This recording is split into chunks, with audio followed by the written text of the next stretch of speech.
Hey, what's going on, guys? So today we're going to be taking a look at the Circooter dual motor electric scooter. And the first thing that's awesome about this thing is the lights. Now the front headlights have these red rings around them. They look like eyeballs, and you can either have them steady or flashing. So in the daylight, I like them flashing, and at nighttime, I prefer to have them steady so that I can see a little bit better. Only downfall to these is the brackets aren't super strong and they do bounce a little bit. So when you're riding at night and you have these on a steady beam, they do bounce a lot. I would recommend getting another light, maybe putting it on the handlebar for a handlebar mount light, just because these do get a little bit annoying bouncing. If you cycle through the headlight, turn it off and then back on, then they will be on steady, or you can cycle on and off again and have them flash. Another thing that's cool, when the lights are out and you hit the horn button, they flash red around the lights, which is going to be really nice if you're blowing the horn at somebody or another car. They're going to see your lights because they're going to come on when your horn blows. Now this thing does also have a brake light in the rear, which lights up whenever you pull the handle, and it also has lights down the side that are blue, but at nighttime they're pretty bright, and when you pull the brake lever, those light up. So really good lighting on this scooter. I really love how easy people can see you whenever you're riding it, and it also has turn signals in the front and rear. Right here on the handlebar, there's a switch for the turn signals, and the turn signals are in the deck on the sides. You can kind of see them from the back, but mostly from the sides here and here on both sides of the deck. Now the front lights don't flash whenever you turn the turn signals on. That would have been cool if these rings flashed with the turn signals, but definitely really nice on the lighting system on this scooter. Second awesome thing about this scooter, it has a 48 volt 20 amp hour battery, which is pretty big for a scooter. You should get a really good distance out of this battery. I'm going to try to take it on a pretty decent ride today and see how it holds up. But that's awesome that it has 20 amp hour battery, and there is dual charge ports on here. If you have two chargers, it only comes with one, but you could plug one into this side, and if you buy an additional charger, you can plug the other one into this side and charge it twice as fast. It comes with a 2 amp charger, so if you double that, you can get 4 amp charge rate on that 20 amp hour battery. Now this scooter has dual suspension. It has a spring suspension in the rear and a spring suspension in the front. The suspension is not very smooth, it's pretty stiff. And I believe there's a weight rating of like 440 pounds on this scooter, and that might be why, because the suspension is so stiff that it would definitely hold a heavier rider. Now I adjusted the back one as soft as I could, and it still feels a little stiff for me at 165 pounds, but you could definitely hit some jumps on this thing and land not too bad, but definitely not as smooth as the Varla Eagle one was. Third nice thing is this scooter has 10-inch solid tires. So you don't have to worry about getting flats, but there is a negative to that, and it does make the ride a little bit more stiff. So I'm not sure which I would prefer. I definitely wouldn't want really a tubed tire because I don't like getting flats on your ride on scooters. I've gotten a few of them before. However, I feel like maybe a tubeless tire would have been the way to go to give you that little bit more cushion, but the solid tires is really nice for not having to worry about flats. Now the scooter does not have hydraulic disc brakes, but it does have pretty good regenerative braking. So when you pull the brake lever, when you're going at high speeds, it actually doesn't even get into the brakes unless you pull them very hard. And typically I barely even use the brakes on the scooter themselves, and I just rely on the regen to slow me down. Now this is the Raptor Pro model. Like I said, they make the regular Raptor where it only comes with a single rear motor. This one has the dual 800 watt motor in the front, 800 watt motor in the back for a total of 1600 watts. The first thing I did notice on this short ride, just to hear, it had 1.5 miles on the trip meter and 0.97 miles on my GPS. So the odometer is definitely not correct on the display of the scooter, and it actually doesn't show you your total miles. It'll show you your trip miles, but every time the scooter shuts off and you turn it back on, it resets. But so far, it doesn't seem to be accurate, but we're gonna keep an eye on that later on. Now there is a pretty cool app for this that you can go into, connected to Bluetooth. You can go in and it shows you total mileage on the app, but that is not accurate because half the time it doesn't update. Well, actually it did update just now, but it's not always really live. It says 1.5 single miles, so I'm assuming that's trip. And over here, the trip just reset to 0 because it restarted. So that's what I mean. That's not always accurate. Now you can lock the scooter from here, and nobody can take your scooter. They can't use it. However, once you lock it, you cannot turn the scooter off. So you have to have the display on while it's locked. Now that might be nice if you're riding it, running into a store real quick. You could park your scooter outside, grab your phone, lock it, just leave it on, run in, get what you need, come out, hop back on it, unlock it, and go. However, I feel like it would have been nice to be able to shut the screen off so people don't come by and actually see the screen of the scooter on and think that they can just hop on it and steal it. Now, the cool feature is that when you do put that in lock mode is you can't really move it, and it beeps when you try to move it. It kind of puts tension on the wheel, so somebody can't just hop on here and ride off with it by pushing it with their feet. They would have to carry it, and it does weigh around 65 pounds according to my scale. So it is a little bit heavy. Most of it is probably because of that 20 amp hour battery. So there's the lock feature. Now I do like how you can go in here and you could set it to have cruise control. You could turn your headlight on and off, and the cruise control is automatic once you hold the lever for so many seconds. I believe it's somewhere between 5 and 8 seconds. However, I typically do not like cruise control when it activates automatically like that, so I just turn it off in the phone settings here, which is really nice. Then you have a start mode button, and you'll have to push the scooter before the throttle will work. It would actually have to start moving first. I don't really like that mode. I like to have the start mode where I can just start with the throttle. So pretty cool there. It does record your cycling record and vehicle info, but I've never really got into using that yet, and probably not going to use it. So this will show you all your system, make sure everything's good, system checks and everything.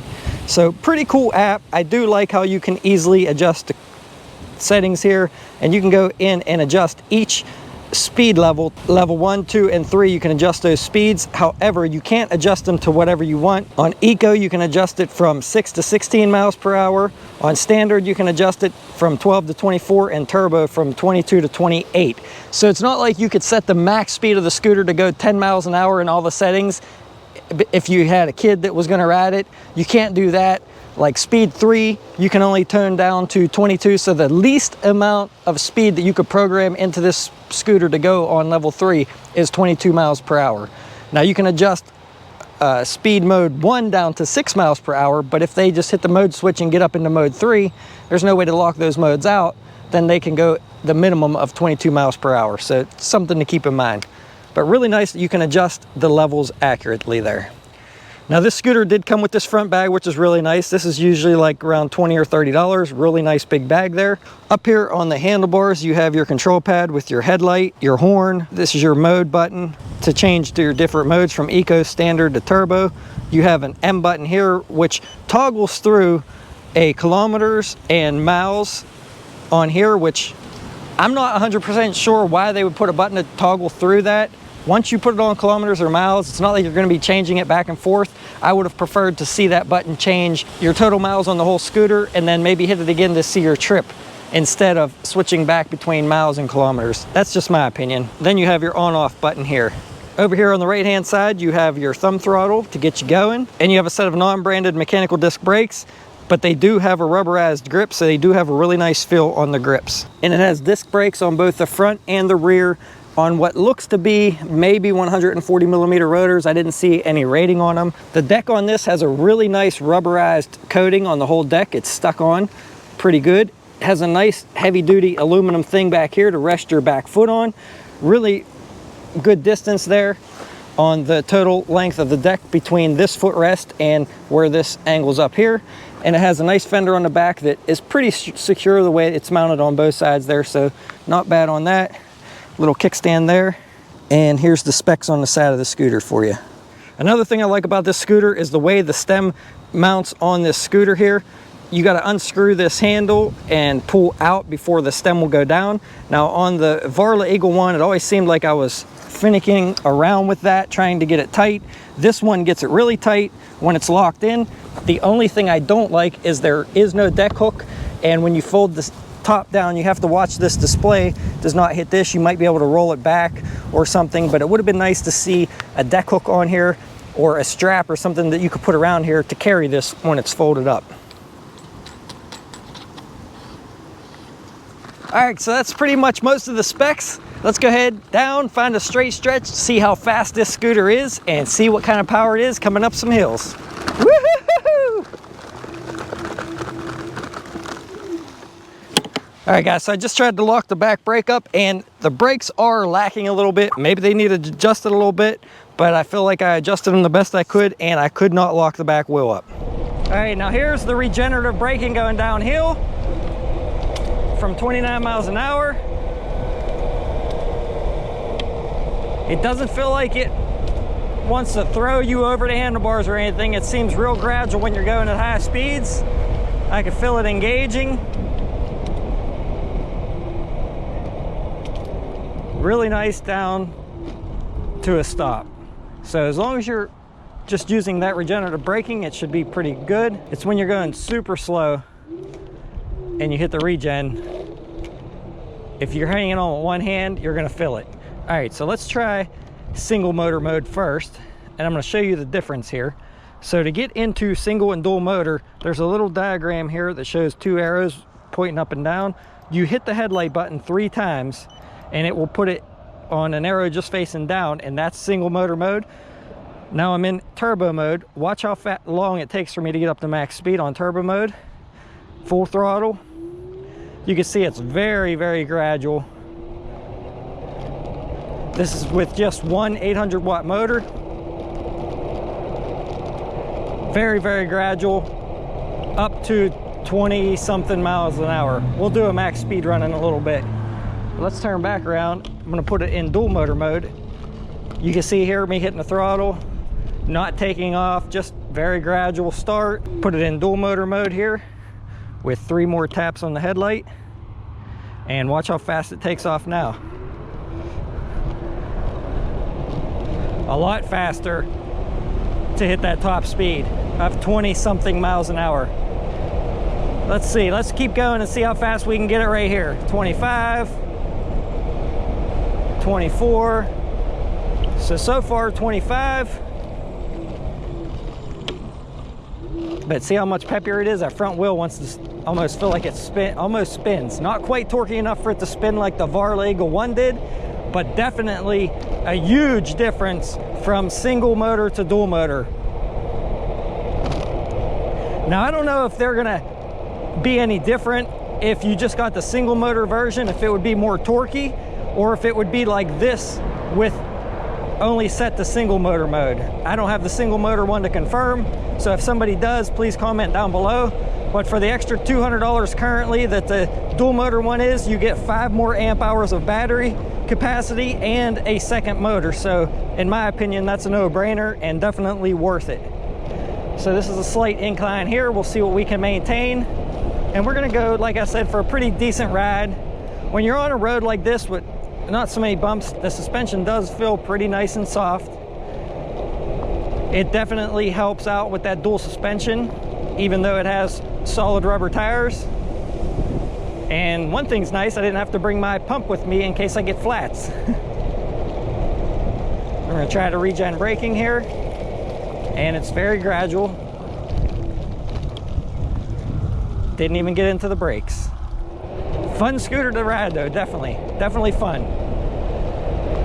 Stability seems good. Now there is no steering dampener in here like the Varla Pegasus, but to be honest, I almost prefer no dampener when you're trying to ride at slow speeds. You kind of got to get used to the dampeners, and to be honest, I don't think this scooter's fast enough to where you would need one anyway. Now they say this is supposed to hit 28, but I felt it cut out right there at around 25 to 26. So I would say 25 would be safe to say is the max speed. Now we're gonna try to hit the brakes here pretty hard going downhill here and see how fast we get stopped. So it didn't lock them up. Look at this, that's cool. So it didn't lock the brakes up. So if you had to stop in a hurry, don't think you're gonna lock these brakes up. But they do stop somewhat decent, no squeaks or squeals, that's nice. Just not a huge amount of stopping power if you had to stop quickly. So I would have liked to have seen maybe better brakes on this scooter. Let's try it again at this telephone pole. And that's from 21 miles an hour. So, I mean, it stops pretty good. Just not quite as good as I would want it to if a car or a deer or something ran out in front of me.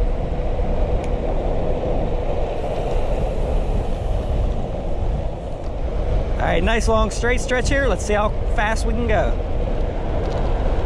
Looks like 25 is gonna be about it. 25 miles an hour, and the speedometer and odometer are right on the money. All right, now I'm in single motor mode. We're gonna see how fast we can get it up to in single motor mode. See if we can still hit 25 miles per hour. And for me being 5'7.5" to 5'8", I feel like this is a really good height for me on the handlebars. If you were taller, I'm not sure, you might feel like you were hunched over a little bit. But for me being about 5'8", seems pretty good. Yeah, so it's gonna be a little hard to maintain 25 miles an hour on single motor here with the wind that we're having right now. Let me bump it up to dual motor and see if it goes any faster. Okay, now we're in dual motor. I did feel it pick up. Oh yeah, definitely faster. 23, 24. So, I don't know, like I said, if the single motor ones are programmed any differently, but if not, then the single motor ones are probably only gonna go around 21 miles an hour maybe. Dual motor one, 25. All right, so one thing I noticed about this scooter, when you're in dual motor turbo mode, full throttle, I mean, it goes fast, but as you try to let off the throttle to slow down, once you get closer to letting off, it almost feels like the brakes want to engage a little bit. Like right here, you can see, watch, I'll let off. Right there, the brakes kind of feel like they engage. So if you let all the way off the throttle and then just start hitting it a little bit to go slow, I mean, you could go slow, but it's kind of hard to maintain a slow speed when you're in turbo dual motor mode. It's hard to hold that throttle steady where you need it. Let me see here. I'm gonna try to hold it steady. So it does have a variable throttle. It's hard to maintain one steady speed here in this mode. Let's try mode 1, and you have to cycle through all the modes as you switch. So it goes from turbo to eco and then back to standard. You can't go up and down. You can't go from turbo to standard. You have to go turbo, eco, then standard. So yeah, it seems like this one may be a little easier. So here I'm in standard. I want to go to eco, so I had to go through turbo first. Yeah, see, this one seems pretty gradual and doesn't really seem like it's doing that. No, it's surging a little bit here at the, I barely have the throttle hit, and it feels like I'm getting some surges here. So I'm not quite sure what's going on with that. There's some deer. Let's bump it up and see if we can follow them. They went the other way. Oh God, I hope one of those don't run out in front of me. But yeah, it feels like, almost like in a Tesla when you let off the throttle, it brakes for you. That's almost what this feels like, but it only does it at one specific spot in the throttle. I'm not sure if it's supposed to do that or not. I mean, typically when I'm out here riding, I'm gonna be going fast anyway. All right, so I just figured out why the odometer on the scooter is off. It's actually calculating the trip in kilometers. No matter what you have the mode button set to, whether you have it set to show kilometers trip or miles trip, it is calculating it in kilometers because it says 8.7 no matter what I have it set to. So not quite sure why that's doing that, but if you actually go into the app, it is calculating correctly in the app as far as the odometer goes. 9.2 total miles on the scooter, 5.4 miles on this trip, and whenever I reset the scooter and my odometer, 5.4 miles on GPS here. So it is calculating it accurately in the app, just not on the display for some reason. And not quite sure why that throttle almost feels like it's not really that variable when you're in mode 3. And it feels like when you're full throttle and go to let off, when you get towards the end, it engages the brake. So not quite sure I'm liking that feature that much. So we got a big hill coming up here. Let's see how it does on that hill. See how these solid tires do on this great bridge. Not too bad. All right, here's a pretty long hill here.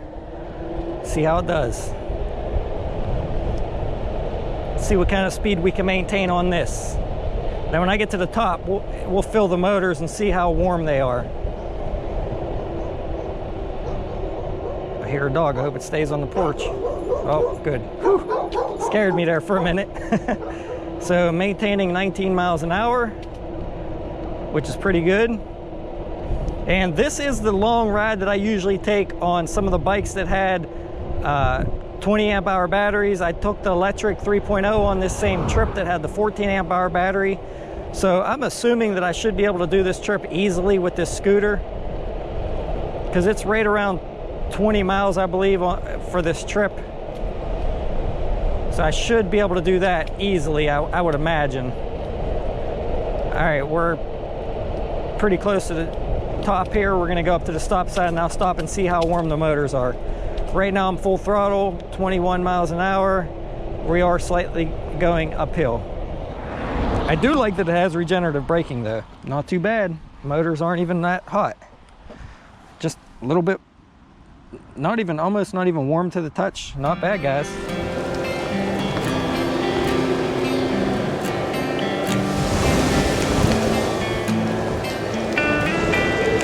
So I'm down to 2 battery bars and it's hard for me to even hit 25 miles per hour. I'm going downhill slightly right here and I'm hovering around 24. So once your battery level gets down around half, it's going to be hard to hit 25 and maintain it. Like I said, this is downhill slightly and I'm able to hit 24 on level ground. I'm sticking right around 22 to 23. This levels off slightly here. We'll see. There goes 23. So I lost about 2 miles an hour from the battery level being at only 2 bars. And we are about 15 miles into this trip. Hopefully I have enough juice to make it back home.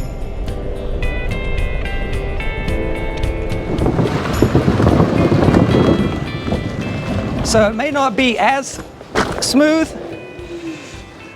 but it's still pretty cushiony in my opinion. I know I said earlier that the suspension was pretty hard, but after riding it about 18 miles, going over a bunch of bumps and things like that, the suspension's actually not too bad, even with those solid tires. So I'm hoping I can make it back home. I got a huge hill to go up yet, and I'm down to 2 battery bars, and it goes down to 1 when I'm under load. And one thing I gotta say is this scooter does feel really tight. It feels solid, the stem feels solid, everything about it. No rattles, nothing like that. I mean, it's definitely a solid feeling scooter. The only thing that I would have liked to see a little better was how flimsy these lights are, how they bounce around. But other than that, very, very solid. All right, this is one of the steepest hills in town. Let's see what kind of speed we can maintain. And I'm down to 1 battery bar. Now this is about a 14-degree grade up here where it gets to the steepest part. So let's see how this thing will do. I'm really hoping I make it back home because I have another really long hill to go up. So right here is about where it starts, 14 degree, and maintaining 12, 11, 10. Never drop below 10 miles an hour. Not too bad. All right, here we go. The last long hill before my house.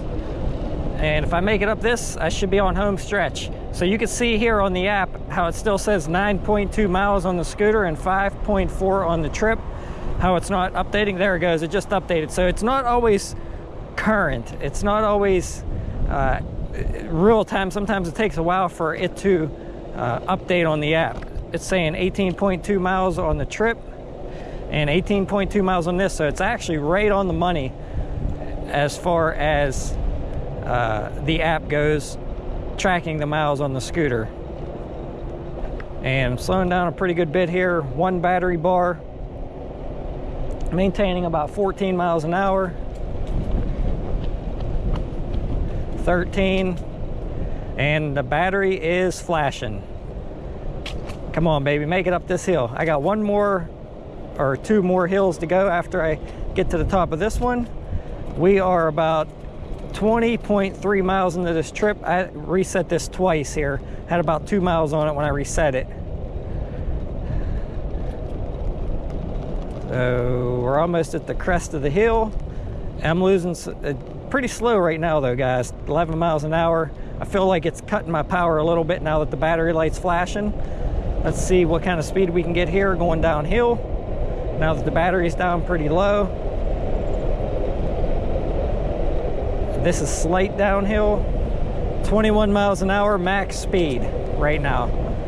So I'll be lucky to make it back home. So here's the initial hill we went up from a dead stop from right here, and was able to maintain, I don't know, I forget, I'd have to look back at the video. I'll put it up here.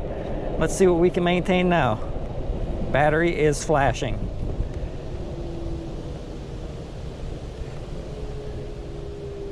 Looks like it's still gonna pull me up, but 6 miles per hour.